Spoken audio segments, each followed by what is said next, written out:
Hello comrade family. सो यार I'm Nara Fatima. I hope you are doing well. So यहाँ पर हम कर रहे हैं second year BCom semester third का बिजनेस इकोनॉमिक्स का first topic. So business economics में हमारा फर्स्ट टॉपिक है macro economics theory of income and employment. So इसके बारे में हम आज डिस्कस करने वाले हैं। मैक्रो इकोनॉमिक्स का टॉपिक यहाँ पर कवर करने वाले हैं। आपका बिजनेस इकोनॉमिक्स जो है उसका प्रीवियस वीडियो में हमने सिलेबस देखा था, क्या सिलेबस होता है, एंड फर्स्ट टॉपिक आपका मैक्रो इकोनॉमिक्स रहता है। तो मैक्रो इकोनॉमिक्स हम करेंगे आज की वीडियो में एंड देन फर्दर जो भी उसमें टॉपिक्स हैं हम अकॉर्डिंगली सारे ही कंप्लीट करेंगे।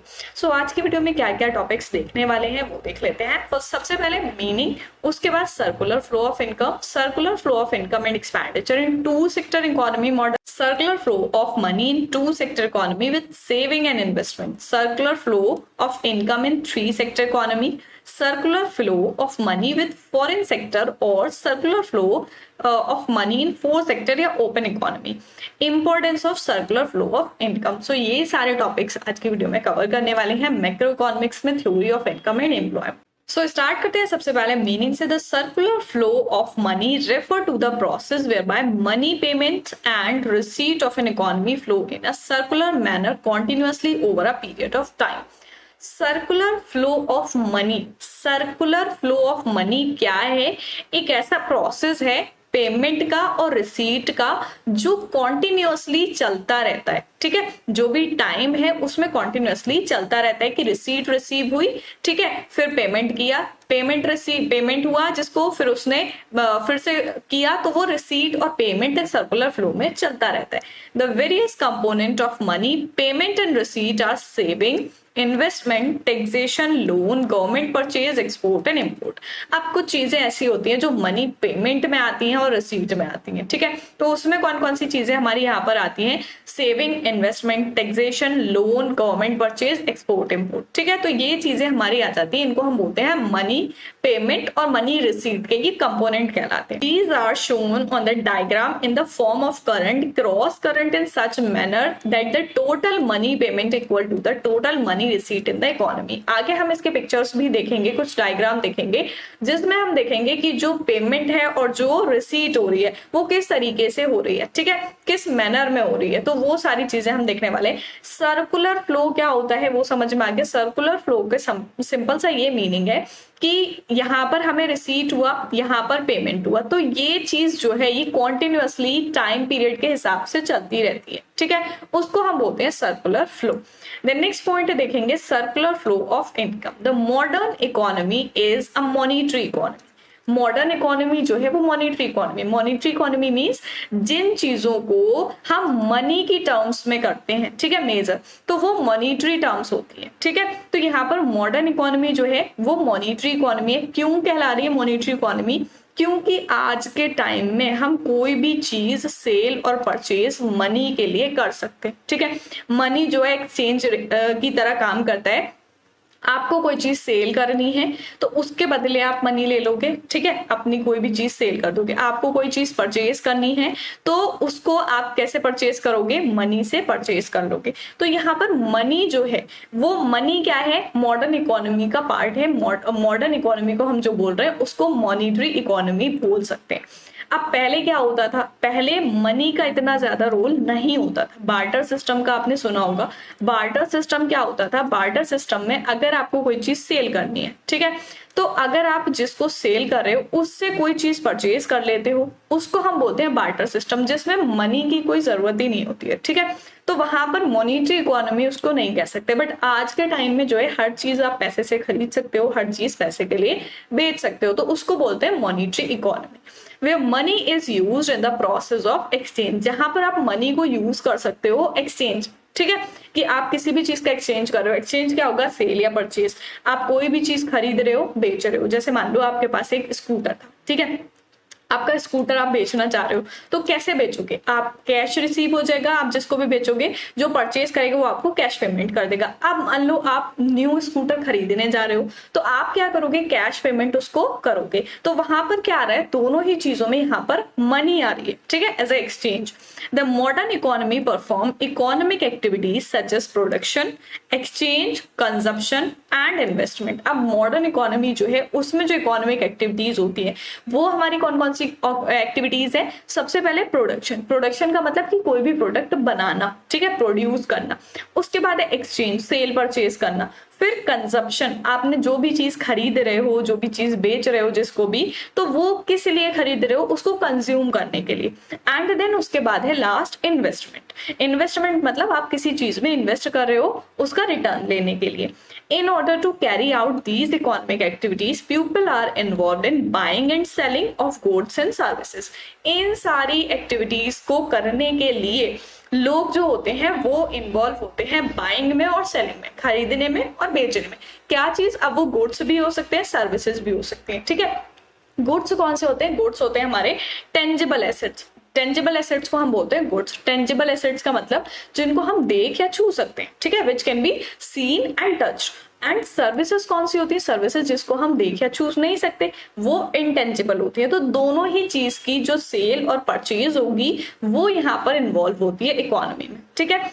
The transaction take place between different sector of economy. The process of production exchange generate two kinds of flow. अब देखो, जो ट्रांजेक्शन हो रही है, सेल परचेज की ट्रांजेक्शन हो रही है, ठीक है, तो सेल परचेज की जो ट्रांजेक्शन होगी वो अलग अलग सेक्टर्स में होती है। इकोनॉमी एक पूरी एक चीज है, ठीक है, एंड उसमें काफी सारे सेक्टर्स यहाँ पर आते हैं, ठीक। जैसे यहाँ पर आपका ये पूरा इकोनॉमी है, इसमें ये आपका हो गया first sector, house hold sector, second sector government sector, इस तरीके से आपके काफी सारे सेक्टर्स उसमें आते हैं। तो पूरी इकोनॉमी में अलग अलग सेक्टर्स होते हैं जिसमें अलग अलग ट्रांजेक्शन प्लेस होती हैं सेल और परचेज की। The process of production and exchange generate two kind of flow. अब प्रोडक्शन और एक्सचेंज जो है वो दो तरीके के फ्लो को वहां पर जनरेट करता है। कौन कौन से होते हैं? प्रोडक्ट और real flow, that is flow of goods and services. First है हमारा रियल फ्लो, ठीक है, प्रोडक्ट जो होता है उसको हम बोलते हैं flow of goods and services. दूसरी चीज है मनी का फ्लो, मनी फ्लो, ठीक है। तो ये दोनों चीजें हमारी किस में आती हैं? प्रोडक्शन में और एक्सचेंज में। ये दो टाइप के फ्लो है, प्रोडक्शन में प्रोडक्ट फ्लो, या हम कह सकते हैं उसको रियल फ्लो। दूसरी चीज है मनी फ्लो, ठीक है। सर्कुलर फ्लो समझ में आ गया। देन नेक्स्ट हम देखेंगे the economist however use simplified model to explain the circular flow of income and expenditure dividing the economy into 4 sectors. Namely, यहाँ पर देखो आपको क्या बोला है कि इकोनॉमिस्ट जो थे उन्होंने क्या किया, ताकि आपको समझ में आ जाए कि कौन कौन से सेक्टर्स होते हैं। पूरी इकोनॉमी जो है उसमें कई टाइप के सेक्टर हैं, ठीक है। अब उन्होंने ये एक्सप्लेन किया है कि सर्कुलर फ्लो ऑफ इनकम में एक्सपेंडिचर को, जो इकोनॉमी है उसको 4 पार्ट्स में डिवाइड कर दिया। अब वो 4 सेक्टर कौन कौन से? First one is house hold sector, ठीक है, पहला वाला जो है हाउस होल्ड सेक्टर है। दूसरा है बिजनेस एंड फर्म सेक्टर, या फिर तीसरा है government sector, and fourth one is foreign sector. तो यहाँ पर 4 सेक्टर में जो है इकोनॉमी को डिवाइड कर दिया है। First household, second business और firm sector, third government sector, fourth foreign sector. चारों समझ में आ गए? These sectors are combined to make the following 3 models for the purpose of showing the circular flow of income. अब circular flow of income को show करने के लिए ये चारों सेक्टर्स जो होते हैं वो कंबाइंड हो जाते हैं, ठीक है, चारों सेक्टर्स कंबाइंड हो जाते हैं। इसके यहाँ पर 3 मॉडल गिवन है, ठीक है। तो यहाँ पर बताया गया है फर्स्ट है 2 sector model including house hold and business sector. तो यहाँ पर जो 4 मॉडल आपको गिवन है, 4 सेक्टर आपको गिवन है, उसका मॉडल, उसके 3 मॉडल बताए गए। तो उसमें आपको बोला है कि जो भी सेक्टर है वो एडअप हो जाते हैं, कंबाइन हो जाते हैं, ठीक है, एंड देन उसका सर्कुलर फ्लो ऑफ इनकम निकल के आता है।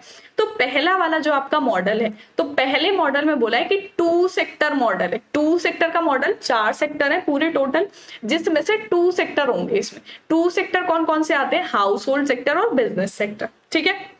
दूसरा वाला आपको गिवन है 3 सेक्टर मॉडल है। तो 3 सेक्टर मॉडल है, इट मींस कि इसमें 3 सेक्टर्स आते होंगे। 3 सेक्टर कौन कौन से आएंगे? पहला था हाउस होल्ड, दूसरा बिजनेस, तीसरा गवर्नमेंट, ठीक है। तो तीनों सेक्टर का इसमें आ जाएगा।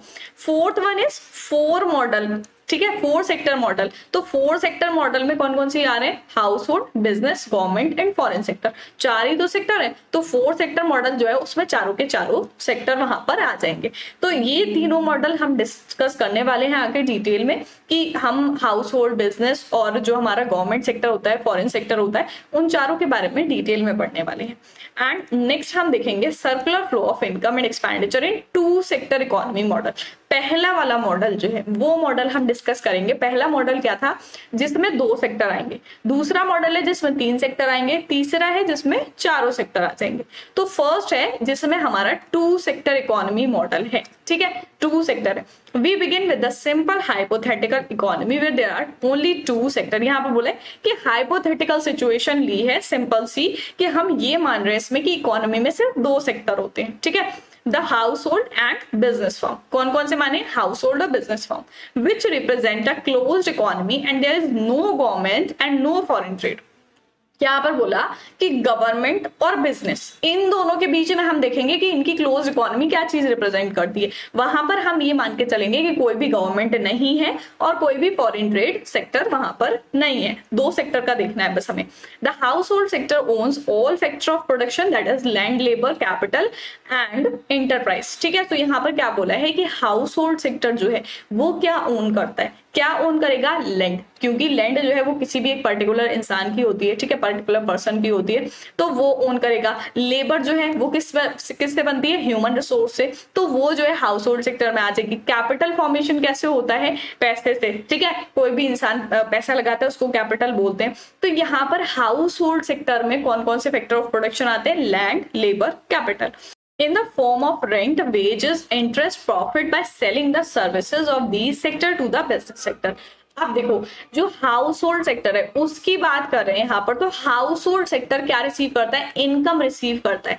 किस फॉर्म में रिसीव करता है, रेंट मिलता है, ठीक है, या फिर वेजेस मिलते हैं, इंटरेस्ट या फिर प्रॉफिट मिलता है। बाय सेलिंग सर्विसेज, सर्विसेज को सेल करके उनके जो फैक्टर्स हैं वो बिजनेस को, ठीक है, बिजनेस सेक्टर है। जैसे मान लो यहाँ पर हमारा ये हाउस होल्ड सेक्टर है, ठीक है, एंड ये हमारा बिजनेस सेक्टर। अब बिजनेस सेक्टर में क्या होता है, बिजनेस यूनिट जो है उसको ये सारी चीजें चाहिए होती है, लैंड, लेबर, कैपिटल चाहिए होती है। अब ये होता किसके पास है, हाउस होल्ड सेक्टर के पास होता है, ठीक है।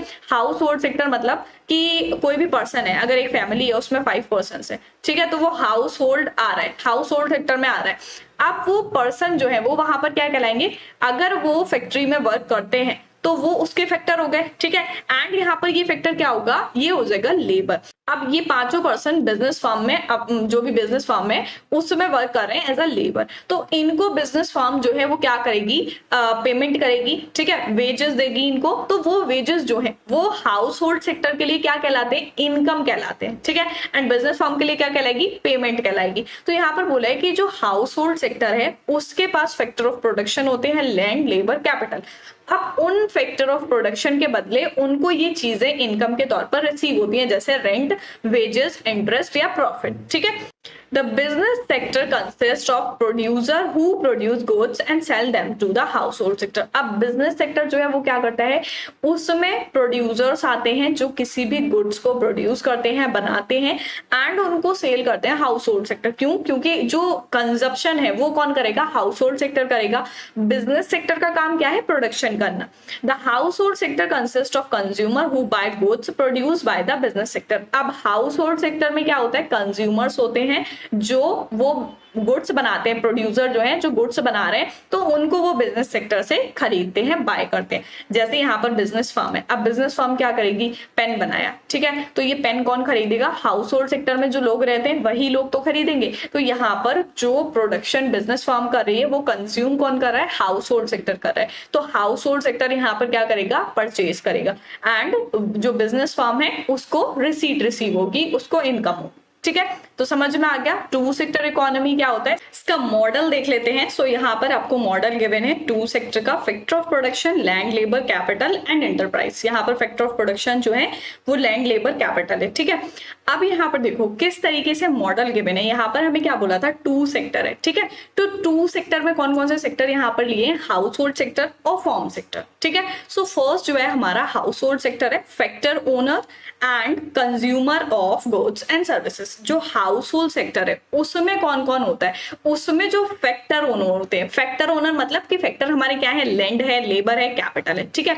तो इनका ओनर जो कहलाता है, ओनर कोई भी एक इंडिविजुअल, कोई भी एक पर्सन होगा, तो वो हाउस होल्ड में आएगा, ठीक है। एंड जो भी गुड्स एंड सर्विसेज प्रोड्यूस हो रही है वो कौन कंज्यूम करेगा, हाउस होल्ड सेक्टर कंज्यूम करेगा। सो यहाँ पर कंज्यूमर और ओनर दोनों होते हैं, ठीक है। अब दूसरा आ गया हमारा सेक्टर फर्म सेक्टर। अब फर्म सेक्टर में क्या होता है, factor, user and producer of goods and services.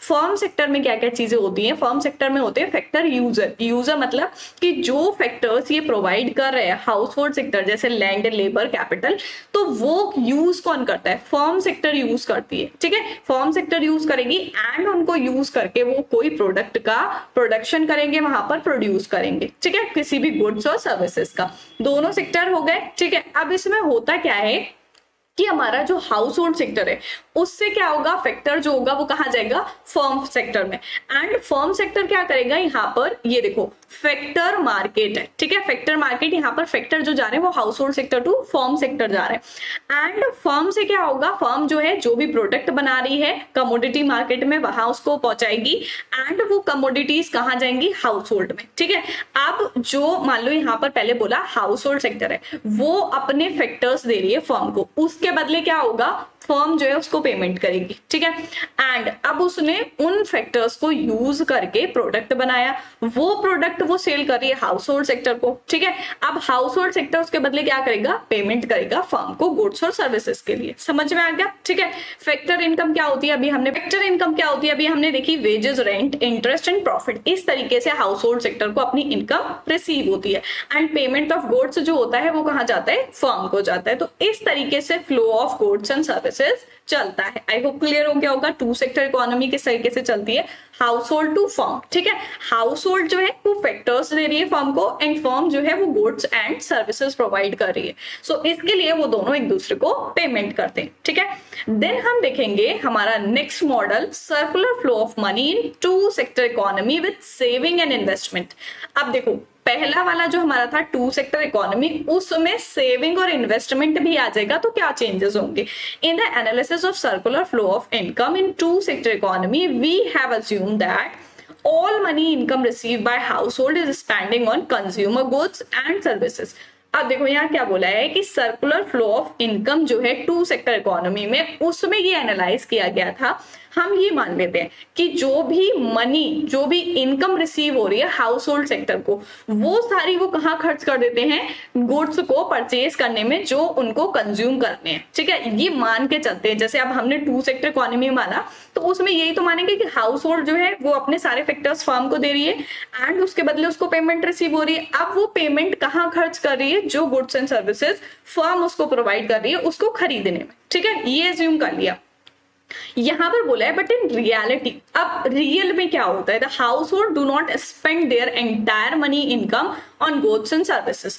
जो इनकम होती है किसी भी हाउस होल्ड सेक्टर की, वो सारे का सारा पैसा गुड्स एंड सर्विसेज में खर्च नहीं करते हैं। ठीक है, एंड जो बचता है उसको हम क्या बोलते हैं, सेविंग्स। ठीक है, जैसे आपने देखा होगा कोई भी एक पर्टिकुलर पर्सन है, तो अगर मान लो उसकी इनकम मान लो 10,000 है। ठीक है, 10,000 इनकम है।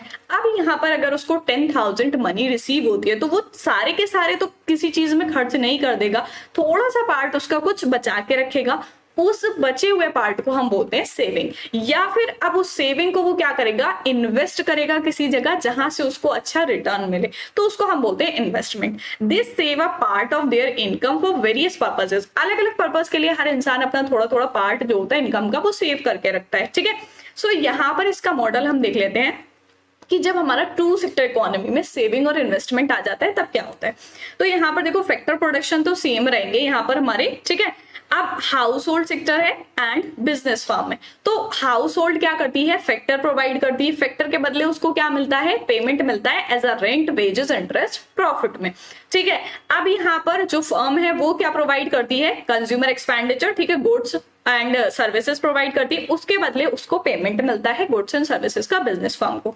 अब यहाँ पर देखो अगर हाउस होल्ड सेक्टर सेव करता है, ठीक है, जैसे इससे अमाउंट रिसीव हुआ बिजनेस फर्म से हाउस होल्ड को रिसीव हुआ, रेंट, वेजेस, इंटरेस्ट किसी भी तौर पे, मान लो रेंट के तौर पे अगर 5,000 रुपए इसको हाउस होल्ड सेक्टर को रिसीव हुए। ठीक है, 5,000 रुपए रिसीव हुए। अब इसने गुड्स एंड सर्विसेज जो खरीदे वो खरीदे 4,000 के। ठीक है, 4,000 के, अब 1,000 बचा। 1,000 हाउस होल्ड सेक्टर में कोई भी एक पर्टिकुलर पर्सन है उसको हम ले लेते हैं, उसमें सेव करके रख लिए। ठीक है, सेव कर लिए। अब अगर वो इन्वेस्टमेंट करेगा तो इन्वेस्टमेंट कहाँ करेगा, बिजनेस फर्म में करेगा, ताकि उसका रिटर्न उसको मिल सके। ठीक है, सो यहाँ पर सेविंग और इन्वेस्टमेंट आ जाता है। आई होप क्लियर हो गया होगा। देन हम देखेंगे नेक्स्ट मॉडल है हमारा circular flow of income in 3 sector economy. अभी हमने 2 सेक्टर इकोनॉमी का देखा, चारों सेक्टर पढ़े हैं। चारों सेक्टर कौन से होते हैं, तो 2 सेक्टर आ गए, अब तीसरा बीच में ऐड हो जाएगा। ठीक है, तीसरा कौन सा है वो देख लेते हैं। The 2 sector economy model consist house hold and business firm. अभी देखा है हाउस होल्ड और बिजनेस फर्म आते हैं 2 सेक्टर वाले में, but in 3 sector economy additional sector is government sector. जो ऐड हो जाएगा वो कौन सा सेक्टर होगा, गवर्नमेंट सेक्टर होगा। ठीक है, क्योंकि 3rd सेक्टर हमारा जो था वो गवर्नमेंट सेक्टर था। Government affect the economy in many ways. Government जो है किसी भी कंट्री की जो गवर्नमेंट होती है वो क्या करती है, किसी भी कंट्री की इकोनॉमी को अलग अलग तरीके से इफेक्ट करती है।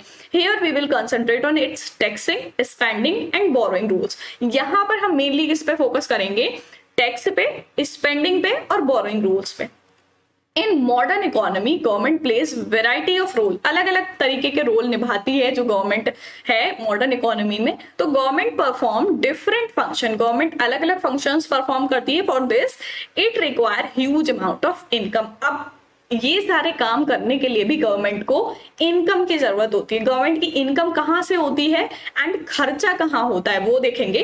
Government receive income in the form of taxes. सबसे बड़ा जो रेवेन्यू का या इनकम का सोर्स है गवर्नमेंट का वो टैक्सेस ही होते हैं। जो भी टैक्सेस लगते हैं, ठीक है, टैक्सेस किस पे लगते हैं, पब्लिक पे, तो वो सारे टैक्सेस गवर्नमेंट की इनकम कहलाती है from house hold and business firm. अब चाहे वो हाउस होल्ड पे लगे, किसी भी एक पर्टिकुलर पर्सन पे लगे, या फिर किसी बिजनेस फर्म पे लगे, सो वो सारे टैक्सेस गवर्नमेंट की इनकम हो जाएगी। Taxes are paid by household and business firm which not only reduce their disposal income but also their expenditure and saving। अब देखो, जो भी हाउस होल्ड सेक्टर है या जो भी बिजनेस फर्म है, तो उनकी जो इनकम हो रही है, अब उस इनकम में से उनका टैक्स भी कट रहा है। तो टैक्स कटने का मतलब यहाँ पर ये है कि टैक्स कटने से ना ही उनकी इनकम कम होती है बल्कि उसके साथ साथ उनका एक्सपेंडिचर और सेविंग भी कम हो जाता है। क्यों, आप देखो इनकम के बेस पे ही तो सारी चीजें होती हैं। अब अगर मान लो अभी हमने एग्जाम्पल लिया था किसी एक पर्टिकुलर पर्सन का, हम लेते हैं उसको 10,000 इनकम हो रही है, ठीक है। अब उसको 10,000 इनकम हो रही है, उसमें अगर वो अपना 8,000 खर्च कर देता है, ठीक है, एंड 2,000 जो है वो बचा के रखता है, ठीक। अब हम मान लेते हैं कि उसके 10,000 पे 1,000 जो है वो टैक्स लग गया, ठीक है, 1,000 उसका टैक्स में कट गया। इट मींस कि उसको जो इनकम रिसीव होगी वो कितनी रिसीव होगी, 9,000 रिसीव होगी, ठीक है। 9,000 उसको टैक्स कटने के बाद रिसीव हुई, क्योंकि 1,000 जो है वो गवर्नमेंट के पास चला गया कि भाई तुम देश के नागरिक हो तो तुम जो कमा रहे हो वो देश की कमाई भी है, आपको टैक्सेस देने हैं, ठीक है। अब वो चाहे किसी भी तरीके के टैक्सेस हो। तो यहाँ पर अब उसकी 9,000 इनकम बची, तो 9,000 में से वो 8,000 खर्च करेगा, क्योंकि खर्चा तो सेम ही रहेगा, किसी भी चीज में थोड़ा बहुत कम कर लेंगे, है ना। तो अगर हम ये मानते हैं कि उसका एक्सपेंडिचर जो है वो सेम है, 8,000 है, तो उसकी सेविंग यहाँ पर इफेक्ट करेंगी। सेविंग पहले 2,000 थी, अब जब उसके पास 9,000 इनकम बची तो 1,000 तो यहाँ पर सेविंग बचेगी। तो यहाँ पर सेविंग और जो हमारा इनकम है वो दोनों ही चीजें इफेक्ट होती हैं, ठीक है। इनकम जैसे जैसे कम होगी तो सेविंग पे भी वैसे वैसे फर्क पड़ेगा। अब हम सेविंग कह लें या फिर यहाँ पर हम एक्सपेंडिचर कह लें। अब अगर सेविंग उसको 2,000 की 2,000 ही रखनी है तो एक्सपेंडिचर में उसको एडजस्ट करना पड़ेगा, थोड़ा कम खर्चा करना पड़ेगा, ठीक है। तो यहाँ पर दोनों ही चीजें इफेक्ट करती हैं। तो 3 सेक्टर इकोनॉमी समझ में आ गई। अभी हम इसका मॉडल देखेंगे, देन क्लियर हो जाएगा। सो 3 सेक्टर मॉडल जो होता है हमारा, इसमें 3 सेक्टर आ जाएंगे। पहला तो हमारा हाउस होल्ड था, दूसरा बिजनेस फर्म है, एंड तीसरा जो इसमें ऐड हो गया वो क्या हो गया, गवर्नमेंट आ गया, ठीक है। अब देखो, household sector factor of production दे रहा है, ठीक है, बिजनेस फर्म को। बिजनेस फर्म उसके बदले क्या प्रोवाइड करती है, गुड्स एंड सर्विसेज। अब इन दोनों चीजों का पेमेंट होगा, ठीक है, बट उसके बीच में यहाँ पर गवर्नमेंट आ गई एंड गवर्नमेंट ने अपने टैक्सेस काटने स्टार्ट कर दिए, ठीक है। तो जो भी चीजें यहाँ पर ट्रांसफर हो रही हैं, जो भी पेमेंट रिसीव हो रही है, जो भी इनकम हो रही है, उसमें वहां पर टैक्सेस लग जाते हैं, ठीक है। Thus it is symbolically expressed as. इसको हम सिंबल्स में किस तरीके से एक्सप्रेस कर सकते हैं, जैसे टोटल एक्सपेंडिचर हम ई मान लेते हैं, ठीक है, expenditure E, so is equal to expenditure जो होगा वो कितना हो जाएगा, सी प्लस आई प्लस जी, ठीक है। अब सी आई जी यहाँ पर क्या है वो हम देख लेते हैं। टोटल इनकम हमारी वाई है, रिसीव एलोकेटेड टू कंजप्शन, सी का मतलब है यहाँ पर कंजप्शन की, कोई भी हाउस होल्ड सेक्टर है या जो भी बिजनेस फर्म है वो कितना कंज्यूम कर रही है किसी भी चीज को, ऐसे यहाँ पर सेविंग्स, एंड टी है टैक्सेस, ठीक है। सिंबॉलिकली एक्सप्रेस्ड एज, इसको हम इस तरीके से एक्सप्रेस कर सकते हैं, मतलब इनकम जो है, अब टैक्स लगने के बाद इनकम कितनी बचेगी, तो यहाँ पर जो कंजप्शन है, जो सेविंग है एंड जो टैक्स है, जैसे मान लो यहाँ पर किसी भी पर्सन की हमने ली थी 10,000 उसकी इनकम है, ठीक है, 10,000 उसकी इनकम है, तो अगर वो उसमें से कंज्यूम कर रहा है 8,000, ठीक है, 8,000 का उसने एक्सपेंडिचर कर लिया, खर्चा कर लिया, प्लस अगर वो सेव कर रहा है 1,000 और 1,000 का वहां पर टैक्स लग जाएगा, तो टोटल इनकम आ गई ना, इसकी टोटल इनकम आ गई 10,000 की। अब एक्सपेंडिचर यहाँ पर बोला है made must be equal to the income receive from equation B है।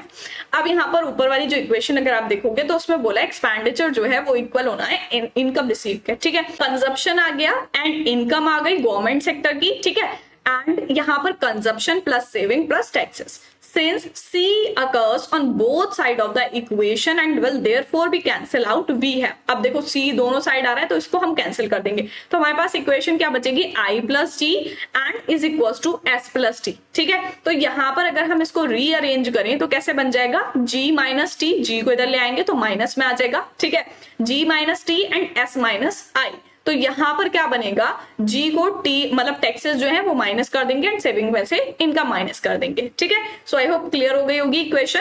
एंड देन नेक्स्ट हम देखेंगे हमारा थर्ड मॉडल जो है हमारा 4 सेक्टर्स का, circular flow of money with the foreign sector और circular flow of money in 4 sector open economy. 4th sector जो था हमारा वो फॉरेन सेक्टर था, तो फॉरेन सेक्टर का 4th मॉडल जो है वो क्या होता है वो देख लेते हैं। Take the inflow and outflow of the household, business and government sector in relation to foreign sector। अब यहाँ पर हमें इनकम का जो इनफ्लो एंड आउटफ्लो है, अब यहाँ पर जो इनफ्लो एंड आउटफ्लो है house hold business government sector का, वो हमें देखना है फॉरेन सेक्टर के रिलेशन से, ठीक है। अभी तक हम देख रहे थे डोमेस्टिक के हिसाब से। This house hold sector bye goods imported from abroad and makes payment for them which is leakage from the circular flow of money। जैसे अब देखो हाउस होल्ड सेक्टर जो है उसमें से अगर कोई भी जो पर्टिकुलर पर्सन है या जो लोग हैं वो क्या करते हैं, इंपोर्ट करते हैं। इंपोर्ट मींस कि दूसरी कंट्री से परचेज करते हैं, तो वहां पर क्या होगा, लीकेज कहलाएगा कि जो पेमेंट दूसरी कंट्री को हो रही है तो सर्कुलर फ्लो ऑफ मनी हो रहा है वहां पर, तो वो लीकेज कहलाता है। द हाउस होल्डर्स में receive transfer payment from the foreign sector for the services render bye them in foreign countries. And यहाँ पर क्या होगा कि जो भी हाउस होल्डर्स है मतलब हाउस होल्ड सेक्टर जो है वो पेमेंट रिसीव करते हैं किसी दूसरी कंट्री से उनको सर्विस रेंडर करने के बदले। जैसे हमारा हाउस होल्ड सेक्टर जो है डोमेस्टिक हमारी कंट्री का, तो वो सर्विसेज प्रोवाइड करें दूसरी कंट्री के लोगों को एंड उनसे जो पेमेंट रिसीव होगा, ठीक है।